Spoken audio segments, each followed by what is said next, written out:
दोस्तों इस चैनल पे फर्स्ट ईयर वाले स्टूडेंट्स को बहुत सारे सब्जेक्ट पढ़ाए जाते हैं जैसे कि Hindi, English, pol science, history etcetera. तो सिंपली आपको उन सब्जेक्ट्स की वीडियो देखने के लिए चैनल के आइकन पे क्लिक करना है एंड देन आपके सामने जब अगला इंटरफेस ओपन होगा तो आपको प्लेलिस्ट वाले ऑप्शन पे क्लिक करना है। तो प्लेलिस्ट वाले ऑप्शन पे क्लिक करने के बाद जब आपके सामने बहुत सारी प्लेलिस्ट ओपन होंगी तो आप यहाँ पे देख सकते हैं यही सारे आपकी सब्जेक्ट की सारे चैप्टर वाइज वीडियो मिल जाएंगी आपको यहाँ पे। तो आप एक एक करके वो सारे चैप्टर्स देख सकते हैं। Welcome guys to our channel Shrivastava classes. आज हम करेंगे हमारी हिस्ट्री की यूनिट सेकंड का part first, the Guptas and Vakatas, state and administration, economy, society, religion, literature and art. तो हम इसमें गुप्ताज के बारे में पढ़ेंगे, तो इसलिए हम पहले स्टार्ट करते हैं हमारा थोड़ा गुप्ता एम्पायर से। ठीक है गाइस, तो इसका पॉइंट है हमारा Gupta empire period is also known as gold age of India. Empire यानी कि जो उनका साम्राज्य था, जितने भी जो लार्ज एरिया में फैला हुआ था, ये इनका गुप्ता एम्पायर था। जो इनका टाइम पीरियड था ना, जब तक इन्होंने राज किया था, रूल किया था, उस टाइम पीरियड को गोल्ड एज ऑफ इंडिया भी कहा जाता है। नेक्स्ट है हमारा गुप्ता डायनेस्टी। डायनेस्टी यानी कि वंश, जो इनके इसमें जितने भी राजा थे, उन जो भी गुप्ता से रिलेटेड थे वो थे गुप्ता डायनेस्टी में। हम इनके बारे में पढ़ेंगे। फर्स्ट है हमारे श्रीगुप्त। 240 से 280 एडी तक इन्होंने रूल किया था, शासन था इनका। Founder of Gupta dynasty, Gupta dynasty के संस्थापक फाउंडर यही थे, इन्होंने ही खोज करी थी। ऑल्सो नोन एज अधिपुरुष, इन्हें अधिपुरुष के नाम से भी जाना जाता था। Succeeded by his son Ghatotkacha, जो इनके बेटे थे वो थे घटोत्कच। सेकेंड थे हमारे घटोत्कच। 280 से 319 एडी तक इनका रूल था, शासन था। इनका फुल नेम था Ghatotkacha Gupta, succeeded by his son Chandragupta first, जो इनके बेटे थे वो थे चंद्रगुप्त फर्स्ट। ठीक है, नेक्स्ट थे हमारे जो थर्ड रूलर थे वो थे चंद्रगुप्त फर्स्ट। 319 से 335 एडी तक इन्होंने रूल किया था, राज किया था।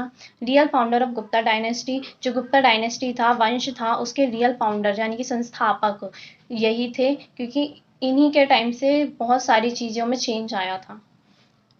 नेक्स्ट है his era was golden era of Gupta dynasty, जो इनका एरा था, युग था, जो टाइम पीरियड था इन्होंने रूल किया था, उसे गोल्डन एरा भी कहा जाता था गुप्ता डायनेस्टी का। यानी कि इतने चेंजेस इनके टाइम पर हुए थे, इनके टाइम पीरियड में, कि उसे गोल्डन एरा भी कहा जाने लगा था। नेक्स्ट है first independent ruler of Gupta dynasty. Independent यानी कि जो आज़ाद थे, ये आज़ाद एक शासक थे गुप्ता डायनेस्टी के, यानी जो करते थे खुद करते थे। ठीक है, नेक्स्ट है he was the most powerful monarch. ये सबसे पावरफुल, सबसे ताकतवर सम्राट, मोनार्च यानी कि उस टाइम के राजा, सम्राट, ये बहुत पावरफुल थे। He started the Gupta era in 319 AD. इनका जो गुप्ता एरा स्टार्ट हुआ था वो 319 एडी से हुआ था। He assume the title of Maharaja Dhiraj. Assume यानी कि मान लिया गया था, टाइटल यानी कि खिताब दिया गया था चंद्रगुप्त फर्स्ट को महाराजा धीराज का। ठीक है, नेक्स्ट है he was married to Lichachvi princess Kumara Devi and introduced new gold coin famous as a king and queen types of coins. इनकी शादी हुई थी लिच्छवी की राजकुमारी प्रिंसेस कुमारा देवी से, जिसके बाद इन्होंने जो इंट्रोड्यूस यानी कि उस टाइम पर इन्होंने लेकर आए थे न्यू गोल्ड कॉइन्स। गोल्ड यानी कि सोने के सिक्के उस टाइम पीरियड में आए थे, जो कि फेमस हुए थे king and queen type of coins से। किंग एंड क्वीन के नाम से भी ये फेमस हुए थे coins. He issued joint name queen, इन्होंने इशू यानी कि जारी करवाया था जॉइंट नेम क्वीन, यानी कि किंग एंड क्वीन के जॉइंट नेम इन्होंने जारी करवाया था। नेक्स्ट है हमारा during his reign Gupta dynasty was at it peak. Reign यानी कि शासनकाल, इनके रीजन के टाइम पर जो गुप्ता डायनेस्टी थी, पीक यानी कि शिखर पर थी, यानी कि उस टाइम पर बहुत फेमस थी गुप्ता डायनेस्टी, अपनी बहुत अच्छी मानी गई थी। ठीक है, नेक्स्ट है समुद्रगुप्त।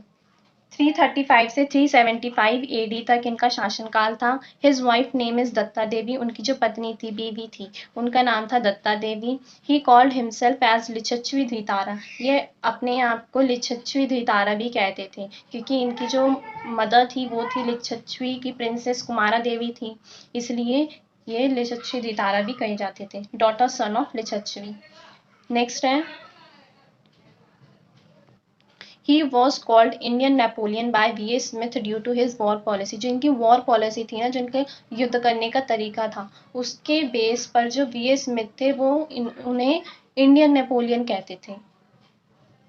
ठीक है, नेक्स्ट है हमारा first king of Gupta dynasty who invaded south India. पहले राजा थे ये गुप्ता डायनेस्टी के जिन्होंने इन्वेडेड यानी कि आक्रमण किया था साउथ इंडिया पे। He never lost any battle in his reign. अपने शासनकाल में, अपने रीजन में इन्होंने कभी भी कोई बैटल, कोई भी युद्ध नहीं हारा था। हिज कमांडर वीर सेना, जो इनके कमांडर, जो इनके सैनिक थे वो थे वीर सेना। हिज कोर्ट पोइट हरि सेना, इनके जो दरबार के कवि थे कोर्ट पोइट वो थे हरि सेना। हु कंपोज यानी कि रचना की थी उन्होंने प्रज्ञा प्रशस्ति की। नेक्स्ट है हमारा he was the first Gupta king who perform Ashvamedha sacrifice and accepted the title of Ashvamedha Parakram. ये फर्स्ट गुप्ता किंग थे, ये ऐसे पहले राजा थे जिन्होंने अश्वमेध सैक्रिफाइस यानी कि अश्वमेध यज्ञ करवाया था, जिसके कारण इन्हें टाइटल, इन्हें खिताब मिला था अश्वमेध पराक्रम का। नेक्स्ट है हमारा he was a great patron of art and adopted the title of Kaviraj, कवियों का राजा। ये एक बहुत अच्छे संरक्षक थे कला के, आर्ट के, जिसकी वजह से इन्हें टाइटल मिला था कविराज का, यानी कि कवियों का राजा भी इन्हें कहा गया था। He is depicted in his coins playing veena. दर्शाया, जो इनके टाइम पीरियड में जो सिक्के थे, जो कॉइन्स थे, उसमें इन्हें दर्शाया गया था, डिपिक्ट किया गया था वीणा बजाते हुए। मतलब जो कॉइन्स थे, जो उसपे चिन्ह था ना, वो इनका था जिसपे ये वीणा बजाते हुए दिखाई गए थे। नेक्स्ट है ही हैड टू सन्स, इनके दो बेटे थे, रामगुप्त एंड चंद्रगुप्त सेकंड। रामगुप्त का जो शासन यानी कि रूल टाइम था वो था 375 से 380 एडी तक, और जो चंद्रगुप्त सेकंड का था वो था 380 से 412 एडी तक। रामगुप्त का 375 से 380 एडी तक इस वजह से था क्योंकि ये बहुत ही कोवर्ट रूलर थे, ये बहुत कायर शासक थे, डरपोक थे। नॉट एलिजिबल फॉर किंग, ये अयोग्य थे राजा बनने के, इसलिए इनका टाइम पीरियड इतना कम था। नेक्स्ट थे हमारे चंद्रगुप्त सेकंड, 380 से 413 एडी तक। इनका जो फेमस नेम था वो था विक्रमादित्य। हिज अनदर नेम, इनके जो दूसरे नाम थे वो थे देवराज और देवगुप्त। इन महरौली आयरन पिलर दिल्ली में इनको इन नाम से जाना जाता था। यानी कि इनके बेसिकली 4 टाइटल से चंद्रगुप्त सेकंड, विक्रमादित्य, देवराज और Devgupta. His brother was assassinated by Chandragupta second, जो इनके भाई थे रामगुप्त, उनकी हत्या, उनको मार दिया गया था किसके द्वारा? चंद्रगुप्त सेकंड के द्वारा। क्योंकि जो इनके भाई थे ना, वो बहुत जेलस फील करते थे चंद्रगुप्त सेकंड से, इस वजह से वो काफ़ी परेशानियां, काफ़ी दिक्कत फेस करनी पड़ती थी। वो बहुत चीज़ें ऐसी करते थे जो चंद्रगुप्त सेकंड के खिलाफ होती थी, इसलिए कई बार उससे बचने की भी कोशिश की इन्होंने, लेकिन एंड में आके चंद्रगुप्त को अपने भाई को मारना पड़ा, चंद्रगुप्त सेकंड को। ठीक है, नेक्स्ट है ही हैड टू वाइफ्स, इनकी 2 पत्नियां थी। Dhruva Devi mother of Kumaragupta first son, Kubera Devi mother of Prabhavati daughter. यानी कि जो ध्रुवा देवी थी उनका एक बेटा था कुमारगुप्त फर्स्ट, और जो कुबेरा देवी थी उनकी बेटी थी Prabhavati. His daughter Prabhavati was married to the Vakataka crown prince Rudrasena second. जो बेटी थी इनकी प्रभावती, उसकी शादी हुई थी वकाटक के क्राउन प्रिंस से, वहाँ के राजकुमार से, रुद्रसेन सेकंड से उनकी शादी हुई थी। नेक्स्ट है the conquest of Sakas was the most significant event of his reign. इनके जो शासन काल था, जो रीजन था, उसमें सबसे महत्वपूर्ण यानी कि सिग्निफिकेंट इवेंट हुआ था, सिग्निफिकेंट इवेंट था, बहुत महत्वपूर्ण जानकारी ये थी कि उस टाइम पर इन्होंने कॉन्क्वेस्ट यानी कि विजय हासिल करी थी साकाज पर। साकाज पर इन्होंने अपनी विजय हासिल करी थी। नेक्स्ट है he killed the Saka chief Rudrasena third and annex the kingdom. इन्होंने साका के जो चीफ रुद्रसेन थर्ड के उनको मार डाला था, और उसके बाद में एनेक्स यानी कि कब्जा कर लिया था इनके किंगडम पर, इनके राज्य पर कब्जा कर लिया था। नेक्स्ट पॉइंट है हमारा after he defeated the Sakas Chandragupta second adopted the title of Vikramaditya. जब डिफीटेड यानी कि हरा दिया था चंद्रगुप्त ने साकास को, उसके बाद ही इन्हें ये टाइटल मिला था, इन्हें खिताब मिला था विक्रमादित्य का। ठीक है, नेक्स्ट है Chandragupta second made Ujjain as his second capital city. जो चंद्रगुप्त सेकंड है ना, उन्होंने उज्जैन को सेकंड कैपिटल सिटी बनाया था, यानी कि राजधानी बनाया था, कैपिटल सिटी। नेक्स्ट पॉइंट है हमारा 9 jewels of Chandragupta second, Navratna. Chandragupta second का जो कोर्ट था उसमें 9 ज्वेल्स थे, नवरत्न थे। फर्स्ट थे अमरशीमा लेक्सिकोग्राफी। लेक्सिकोग्राफी यानी कि जो चीज़ों को इकट्ठा करके लाइक एक डिक्शनरी में कन्वर्ट करना, ये डिक्शनरी को बनाना यानी कि लेक्सिकोग्राफी। ये थे जो ये काम करते थे, वो थे अमर सिम्हा। सेकंड थे धन्वंतरी, इनका था मेडिसिन से, दवाइयों से रिलेटेड। नेक्स्ट है हमारा थर्ड हरिसेना पॉइंट, जो कि कवि थे। फोर्थ कालिदास, ये भी कवि थे। शपड़क एस्ट्रोलॉजी, खगोलीय शास्त्र से रिलेटेड। बारह मीरा, ये भी एस्ट्रोलॉजी। सेवन थे वाररुचि, ये संस्कृत जो ग्रामर थी उससे रिलेटेड। शांकु आर्किटेक्चर, आर्किटेक्चर यानी कि जो बिल्डिंग्स वगैरह बनती हैं उसका डिज़ाइन करते हैं वो। नाइन्थ है बेताल भट्ट, ये मैजिक जादू से रिलेटेड थे। ठीक है, नेक्स्ट है India was known for golden era of India during the reign of Chandragupta second. Chandragupta second के रीजन यानी कि शासनकाल के टाइम पर इंडिया को जाना जाता था गोल्डन एरा ऑफ इंडिया के नाम से। Chinese traveller Fahien had visited, यानी कि दौरा किया था during the reign of Vikramaditya या फिर चंद्रगुप्त सेकंड। इनके टाइम पे चंद्रगुप्त सेकंड के टाइम पे जो चाइनीज ट्रेवलर थे फाहिन, इन्होंने विजिट किया था यानी कि दौरा किया था, इसी टाइम पर ये आए थे। ठीक है, नेक्स्ट है कोर्ट फिजिशियन धन्वंतरी, यानी कि जो दरबार के जो चिकित्सक डॉक्टर थे वो थे धन्वंतरी। कोर्ट पोइट जो कवि थे वो थे Kalidas, known as Indian Shakespeare, जिन्हें कि शेक्सपियर के नाम से भी जाना जाता था। नेक्स्ट है हमारा scholars during Chandragupta second. Chandragupta second के टाइम पे जो स्कॉलर्स थे यानी कि जो विद्वान लोग थे उनके बारे में। उनके नेम्स थे आर्यभट्ट, उन्होंने बुक लिखी थी आर्यभट्टियम और सूर्य सिद्धांतिकम। सेकंड है बारह मीरा, इनकी बुक थी पंचसिद्धिका और बृहत संहिता। उसके बाद थे विष्णु शर्मा, पंचतंत्र, शूद्रका, मृच्छिकत्तिकम। फिर उसके बाद हमारे जो सिक्स्थ थे रूलर थे वो थे कुमारगुप्त। 415 से 455 एडी तक इन्होंने रूल किया था, शासन किया था। Son of Vikramaditya Chandragupta second, ये बेटे थे चंद्रगुप्त सेकंड के जिनका नाम विक्रमादित्य के नाम से भी चंद्रगुप्त सेकंड को जाना जाता था। नेक्स्ट है हमारा second Gupta king who perform Ashvamedha sacrifice. ये सेकंड गुप्ता किंग थे, गुप्ता के राजा थे जिन्होंने अश्वमेध यज्ञ सेक्रीफाइस यानी कि अश्वमेध यज्ञ इन्होंने करवाया था। नेक्स्ट है Nalanda university was establish bye Kumaragupta. जो नालंदा यूनिवर्सिटी है उसकी स्थापना यानी उन्होंने उसे बनवाया, एस्टैब्लिश किया था कुमारगुप्त ने। सेवेंथ थे हमारे स्कंदगुप्त। 455 से 467 एडी तक इन्होंने रूल किया था।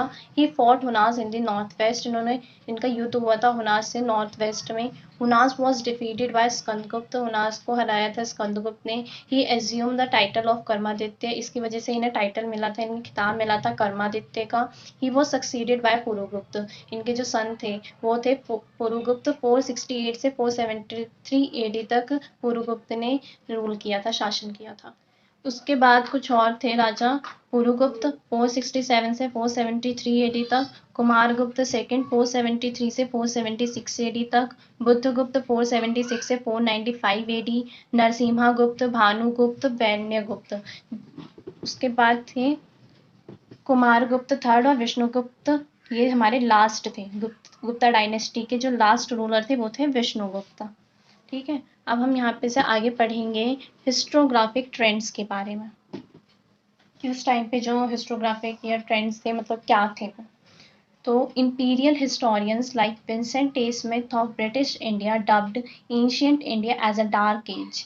जो हिस्टोरियंस थे, इतिहासकार थे उस टाइम के, जैसे कि विंसेंट ए स्मिथ, उन्होंने ना जो इंडिया था डब्ड यानी कि उन्होंने करार दिया था एंशियंट इंडिया को डार्क एज, अंधा युग कहा दिया था उन्होंने। किसने? विंसेंट ए स्मिथ ने एंशियंट इंडिया को, प्राचीन भारत को डार्क एज, अंधा युग कहा था। नेक्स्ट पॉइंट है because of this it enable the britisher to divide and rule India. इसी की वजह से जब इन्होंने डार्क एज कहा एंशियंट इंडिया को, तो उसकी वजह से जो ब्रिटिशर्स थे वो इनेबल यानी कि सक्षम हो गए डिवाइड एंड रूल इंडिया, फूट डालो और राज करो नीति में वो सफल हो गए थे। नेक्स्ट पॉइंट है nationalist show their reaction against an unfair portrayal of ancient India. Nationalist यानी कि राष्ट्रवादी यानी कि जो देश के हित में बोलते हैं। शो देयर रिएक्शन, उन्होंने अपने रिएक्शन शेप किए अनफेयर पोर्ट्रियल यानी कि अनुचित जो चित्रण हुआ था, यानी कि जो डार्क एज कहा गया था ना, उसके खिलाफ इन्होंने अपने रिएक्शन शो किए थे। As the nationalist historians like R.C. Majumdar, K.K. Dutta, H.C. Raychaudhuri, ये जो कुछ नेशनलिस्ट थे, कुछ राष्ट्रवादी इतिहासकार थे, जिन्होंने हाईलाइट यानी कि मुख्य आकर्षण बताया था the achievements of ancient India. जो भी अचीवमेंट्स थी उस टाइम पे, जो भी जीता था, जो भी हासिल किया था एंशियंट इंडिया में, उसको उन्होंने एक टर्म दी थी, coin the term golden age for Gupta period. तो उन्होंने जो गुप्ता पीरियड था ना, इन्होंने ही इसे गोल्डन एज कहा था।